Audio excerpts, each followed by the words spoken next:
교회력으로 마지막 주일입니다. 1년의 마지막이 12월 30일이 송구영신 예배가 아니라 교회력으로는 마지막 주일이고 우리는 왕국주일로 하나님의 나라가 우리에게 이루어졌음을 선포하는 주일로 우리가 교회력을 지키고 있습니다. 그 교회력에서 오늘 성경 본문 말씀이 성서 일과에 우리가 함께 나눠야 할 말씀이었어요. 이 말씀을 묵상하면서 우리 성도님들과 이 왕국주의 하나님의 나라를 우리가 어떻게 준비해야 될까를 함께 말씀을 나눠보자 합니다. 오늘 성경에 보면 누가는 십자가상의 두 강도와 예수님을 말씀하고 있습니다. 한 강도가 예수님에게 이야기합니다. 한 강도뿐만 아니라 십자가에 예수님을 못 박았던 군인들도 예수님을 조롱하며 이야기하죠. 내가 만약 유대인의 왕이면 십자가에서 내려와봐. 너 스스로 구원해봐 라고 이야기합니다. 함께 십자가에 달렸던 행악자 중 하나도 이렇게 이야기해요. 그리스도가 아니냐? 너와 나를 구원해봐라 라고 말을 합니다. 그리스도라면 구원자여야 하는 거예요. 그런데 지금 그 그리스도라고 불리었던 예수가 십자가에 달려서 자기 생명 하나도 구원하지 못하고 있다라는 거예요.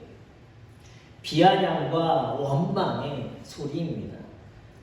예수, 바로 그리스도에 대해 부인하는 이야기예요. 소문으로 들어보니 기적도 행했던 사람이라고 하는데 소문은 소문일 뿐이냐라고 생각합니다. 다른 사람들은 고쳐줬다라고도 이야기하고 살려줬다라고도 들렸는데 왜 너 스스로도 구원하지 못하냐? 왜 지금 나는 구원해주지 못하는 거야? 왜 큰 기적을 나한테는 보여주지 않는 거야? 다 헛소리였구나라고 이야기하는 것입니다. 그런데 다른 한 강도는요, 그렇게 예수님을 조롱하고 핍박하는 이 강도를 향해 꾸짖습니다.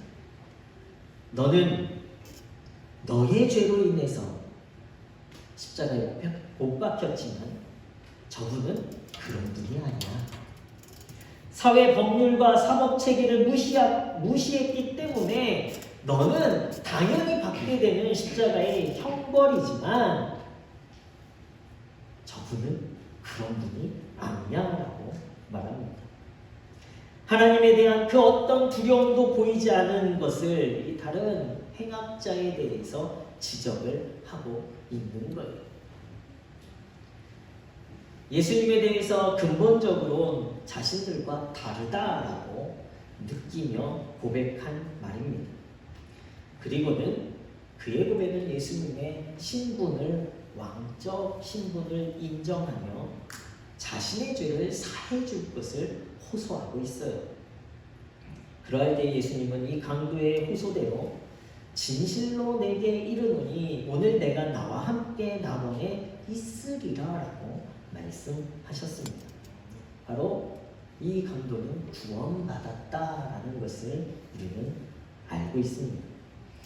많은 사람들이요 십자가에서 구원받은 강도를 부러워합니다. 하고 싶은 대로 하면서 살다가 죽기 직전에 회개하고 구원받았어요. 너무 좋은 복이죠. 여러분이 이 복 누리시길 원하십니까? 아멘 하시면 안 되는 거예요. 내 마음대로 살다가 죽기 바로 직전에 회개하고 구원받은 강도. 정말 큰 복인 것 같습니다. 그렇게 구원을 받게 되는 것도 은혜죠. 그런데 이것은요 일반적이 아니다라는 것을 우리는 알아야 돼요. 죽을 때가 다 되어서 구원받았기 때문에 회개를 늦게 해도 된다라는 생각은요 강도가 구원받았기 때문에 나도 강도가 될 수 있다라고 말하는 것과 같은 거예요. 이미 내 안에 죄와 회개 사이의 이 줄다리기에서 죄에 대한 정당성에 우리의 마음이 더 많이 가 있다라는 것을 드러내고 있습니다. 더 쉽게 말하면 이런 생각을 가지고 있는 사람은요, 이미 악한 길, 멸망의 길에 서 있다라는 거예요. 지금 아까 아멘 하셨던 분들 회개하셔야 돼요. 아멘 하는 거 취소하셔야 돼요.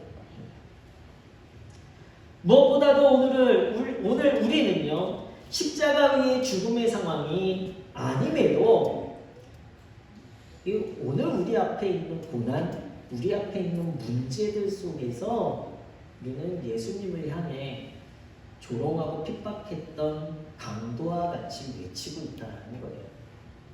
그리스도가 맞으면 나를 도와줘봐. 예수님 살아계시면 나 좀 도와주세요. 예수님 살아계시면 내 건강 좀 회복시켜주세요.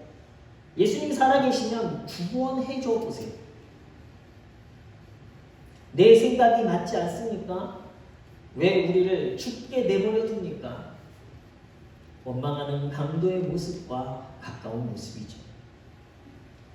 죽기 직전까지 죄 가운데 있었던 강도가 낙원을 허락받았던 모습은 그렇다면 어떠한 모습 때문일까?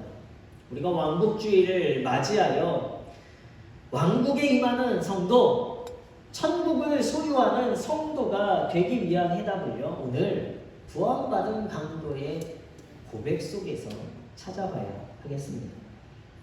첫 번째로 오늘 십자가상에서 죽기 직전에 구원받을 수 있었던 강도의 고백은 무엇이냐면 자신을 돌아보며 고백했다라는 거예요. 자신에 대한 고백을 드러냈습니다. 나는 죄인이 맞습니다. 지금의 현실, 자신의 모습에 대해서 인정하는 고백입니다. 나의 옳음, 자신의 옳음을 나타내는 것이 아니라 자신을 부인하는 고백이에요. 나는 죄인입니다. 나는 마땅히 죄값을 치러야 합니다. 라고 십자가에서 이 강도는 자신의 죄를 고백했습니다. 자신의 죄를 고백하는 그 순간부터 구원은 시작되어지는 거예요. 자신의 죄를 고백하고 자신의 상황 속에서 자신을 드러내는 자들이 바로 천국을 소유하기 시작한 사람들입니다. 잠언 28장 13절 말씀에는요, 자기의 죄를 숨기는 자는 형통하지 못하나 죄를 자복하고 버리는 자는 불쌍히 여김을 받으리라. 성경 주석을 찾아보니까요, 이 말씀은 잠언서에서 공개적으로 죄를 고백해야 할 필요성과 그 결과를 드러내는 유일한 말씀이라고 기록하고 있어요. 그러니까 죄를 고백해야 되는 필요성, 그리고 그 죄를 고백한 자에게 이루어지는 결과가 무엇이냐? 불쌍히 여김을 받는 거예요. 긍휼히 여김을 받는 거예요. 하나님의 은혜를 누리는 거예요. 그 죄에 대해 용서를 받는 거예요. 천국을 소유한 복을 누리게 되는 것입니다. 하나님의 긍휼과 자비가 곧 하나님의 축복이 되어집니다. 이 말씀은 시편 32편 1절에 계속해서 연결해서 볼 수 있습니다. 허물의 사함을 받고 자신의 죄가 가려진 자는 복이 있도다. 이 복을 누리시는 우리 문화의 성도들 되시길 예수 그리스도의 이름으로 축원합니다. 내 죄를 자복하고 그 죄를 하나님의 긍휼과 자비로움으로 가리움 받는 것이 복이라는 거예요. 천국을 소유하기 시작한 성도에게 이루어진 복입니다. 저는 우리의 죄를 우리 스스로 가리는 것이 아니라 이 죄를 가릴 수 있고 용서받을 수 있는 것은요, 내가 오늘 하나님 앞에 나의 죄를 고백하는 것이 우리의 죄를 용서받고 가리움받고 복을 누리는 성도의 복이라는 것을 깨달아야 할 줄로 믿습니다. 나는 죄가 없는데 생각할 수 있어요. 그래서 디모데후서 3장 1절에서 5절 말씀에는요, 우리에게 사도 바울이 말해요. 너는 이것을 알라. 말세에 고통하는 때가 이르러 사람들이 자기를 사랑하며 돈을 사랑하며 돈을 자랑하고 교만하며 비방하며 부모를 거역하며 감사하지 아니하며 거룩하지 아니하며 무정하며 원통함을 풀지 아니하며 모함하며 절제하지 못하며 사나우며 선한 것을 좋아하지 아니하며 배신하며 조급하며 자만하며 쾌락을 사랑하기를 하나님 사랑하는 것보다 더하며 경건의 모양은 있으나 경건의 능력은 부인하니 이 같은 자들에게서 내가 돌아서라. 말세에 고통하는 때 문제가 생겨지면 이 종말의 때가 이르렀을 때에요, 사람들의 모습이 이러하다라는 거예요. 여러분, 여기 중에 하나라도 여러분의 마음에 찔림이 있으시면 우리 뭐 해야 되는 거예요? 회개해야 되는 거예요. 저는 다 찔리는 것 같아요. 콕콕 찌르는 것 같아요. 오늘날 우리들의 모습입니다.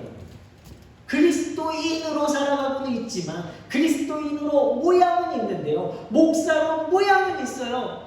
그리스도의 능력을 부인하는 우리의 모습이 여전히 우리 가운데 있다는 거예요. 이것을 인정하면서 오늘도 우리는요, 그리고 예수님의 제자가 되기 위해서 우리는 우리 자신을 부인해야 돼요. 나는 주인. 그리고 나의 십자가를 지고 예수님의 길을 걸어가야만 하는 거예요. 이것이 천국을 소유한 성도, 천국의 길에 이르는 성도가 되게 될 줄로 믿습니다. 첫 번째는 천국을 소유하기 위해 우리의 시작은 회개하는 거예요. 두 번째는 그리스도에 대한 확신을 고백하는 것입니다. 첫 번째는 나의 죄에 대한 고백이었다면 이제는 나를 구원하신 그리스도에 대해서 확신을 갖고 고백해야 돼요. 이 고백은 구원받기에 부족함이 없는 엄청난 고백입니다. 지금 예수님이 어디에 달리셨죠? 십자가에 달리셨어요. 십자가에 달려 어떻게 되시는 거예요? 죽어가고 계십니다. 아무 능력이 없으신 예수님의 모습이에요. 피를 흘리시는 위엄과 능력이 전혀 보이지 않는 상황 속에서도 이 구원받은 강도는요, 이 예수님에게 자신의 모든 것을 의지하고 있다는 거예요. 주여, 당신의 나라에 임하실 때 나를 기억해 주시옵소서. 제자들이 다 떠나고 모든 이들이 십자가를 향해 저주를 퍼붓고 욕하는 그 순간에 오직 이 강도만이 예수님이 그리스도로 예수님을 구원자로 고백하고 있다는 것입니다. 자신도요, 근육이 다 찢어지고 극도의 고통을 받고 있는 그 순간이에요. 온 신경들이 뒤틀려지고 내장이 쥐어짜는 듯한 고통 가운데에서 죽어가는 그 순간에 이 강도의 고백은요, 하나님 나라에 들어가실 때 나를 기억해 주십시오. 하나님 나라에 나도 함께 가게 해주십시오. 하나님 나라를 소망하고 있습니다. 오늘의 고통을 잊고 미래를 소망하는 고백이기에 이 고백은 엄청난 값진 고백이 되어지는 거예요. 마가복음 10장에 보면요, 앞을 보지 못하는 바디메오가 나와요. 많은 허다한 무리들이 예수님을 따라갔습니다. 그런데 여리고에 예수님이 오셨을 때요, 이 맨 앞을 보지 못한 바디메오가요, 예수님께 부르짖습니다. 다윗의 자손 예수여, 나를 불쌍히 여기소서. 이 본문을 가지고 말씀 한번 전한 적이 있는데요, 사람들이 만류해도 부르짖습니다. 그때 예수님이요, 그를 부르시는 거예요. 그 수많은 사람들 중에 바디메오를 부르셨어요. 내가 무엇하여 주기를 원하느냐 할 때 그의 대답은요, 단 하나였어요. 내가 보기를 원합니다. 예수, 다윗의 자손, 메시아, 그리스도여, 내가 당신을 통해 보기를 원합니다. 그리스도 예수를 통해 소망을 갖는 거예요. 예수님이시며 불쌍한 나를 보게 하실 줄로 압니다. 허다한 무리들이 있었지만 보지 못한 바디메오만 유일하게 예수님을 메시아로 고백했습니다. 예수님이시면 할 수 있으시다라는 이 소망의 부르짖음이 그의 눈을 뜨게 했어요. 예수님을 보게 했어요. 예수님을 따르게 했어요. 천국을 걸어가게 했습니다. 그의 삶에 구원이 임하게 된 거예요. 오늘 우리의 고백은요, 오직 예수 그리스도만이 우리를 구원하실 수 있습니다. 이 확신의 고백이 있는 성도들이 되어야 할 줄로 믿습니다. 그럴 때 우리의 삶에 하나님의 나라를 소유한 성도의 복을 누리게 되어지는 거예요. 우리 신앙은요, 바로 우리 자신의 고백을 통해서 예수 그리스도를 바라볼 수 있어야 하는 거예요. 우리 자신의 믿음 없음을 바라보지 못하고 예수님의 능력을 부인하니까 우리의 모습 가운데, 우리의 입술 가운데는요, 원망이 있고 불평이 있고 시기가 있고 질투가 있고요, 때로는 좌절이 있는 거예요. 아무것도 하지 못하고 세상 속에서 동일하게 죽어가는 그리스도인의 모양만 갖춘 성도들이 되어가고 있습니다. 조롱과 고난과 아픔 속에 오늘의 현실을 성도 인정하고 살아가라는 말씀이 아니에요. 오늘 우리에겐 끝이 아니기 때문에 모든 세상의 역사의 마지막은요, 하나님의 나라를 향해 가고 있기 때문에 우리는 하나님만을 바라봐야 하는 거예요. 오늘 내게 있는 내 모습, 주님, 나는 나 스스로도 구원할 수 없는 무익한 자입니다. 나 스스로도 치유할 수 없는 무익한 자입니다. 그러나 예수님이면 하실 수 있습니다. 예수님이면 우리를 구원하실 수 있습니다. 예수님이면 우리를 천국에서 살아나게 할 줄로 믿습니다. 하나님의 약속을 붙잡고 이 고백이 우리 민의 성도님들의 삶 가운데 날마다 고백되어지시길 예수 그리스도 이름으로 축원합니다. 아무 공로 없기에 강도는요, 부끄러운 부르짖음을 했어요. 부끄러운 고백을 드렸습니다. 주여 나를 기억하소서. 내가 어떤 것을 바랄 수조차 없습니다. 우리가 할 수 있는 것은 없습니다. 내게 남아있는 것은 고통과 죽음뿐입니다. 나의 부족함과 연약함과 행위를 내가 너무나 잘 압니다. 내가 당신을 보지 못했습니다. 내가 당신을 부정하며 살아왔습니다. 그러나 이제 고백합니다. 주님의 나라에 임하실 때 나를 기억해 주옵소서. 나를 기억해 주옵소서. 주님을 더 바라보기 원합니다. 하나님 나라를 소망합니다. 나를 기억해 주옵소서. 진실함과 겸손함으로 예수님의 구원을 고백하시는 은혜 성도님들 되시길 다시 한번 예수 그리스도 이름으로 축원합니다. 예수님의 십자가의 능력, 바로 이 그리스도의 능력은요, 죽음 가운데에서도 구원하시는 능력입니다. 죽으심으로 온 인류의 죄를 대속하셨고 영원한 생명으로 구원하시는 사역 속에 이루신 첫 증거자, 첫 구원자가 바로 부끄러운 고백이지만 십자가에서 고백한 강도가 이루었습니다. 구원받은 가운데 부끄러운 고백이라 할지라도 예수님과 함께 낙원에 이르는 예수님의 첫 약속을 받은 증거자가 되었습니다. 하나님의 나라에 대한 소망으로 그 기업 얻기를 소망함으로 그는 예수님의 좌우편의 보좌를 갈망했던 제자들보다도 먼저 하나님 나라의 기업을 소유한 자가 되었습니다. 부끄러운 고백이라 할지라도 나의 죄를 고백하고 부끄럽다 할지라도 예수 그리스도에 대한 구원을 확신하며 살아갈 때 우리의 삶 가운데 놀라운 하나님의 복, 천국이 임하게 될 줄로 믿습니다. 오늘 우리는 십자가의 주님을 어떻게 바라보고 있습니까? 구원의 확신 없이 예수님을 부인하고 있지는 않습니까? 아니면 오늘 내 삶에 이 작은 문제, 이 고난, 그거 하나 해결해 주지 못하신다고 예수님을 조롱하고 원망하고 있지는 않습니다. 그러나 가장 먼저 우리의 시작은 내 모습을 부인하는, 회개하는 거예요. 주님, 나는 죄인입니다. 주님만이 나를 구원하실 수밖에 없습니다. 결국은 복음이에요. 복음만이 우리가 고백할 수밖에 수밖에 없는 거예요. 복음만이 우리를 구원하실 수밖에 없는 거예요. 복음을 붙잡아야만이 우리의 영원한 삶이 이어지게 될 줄로 믿습니다. 고난과 아픔의 모든 상황들 속에서 예수님에 대한 믿음을 잃지 않으시는 우리 문의 모든 성도님들 되시길 다시 한번 예수 그리스도의 이름으로 축원합니다.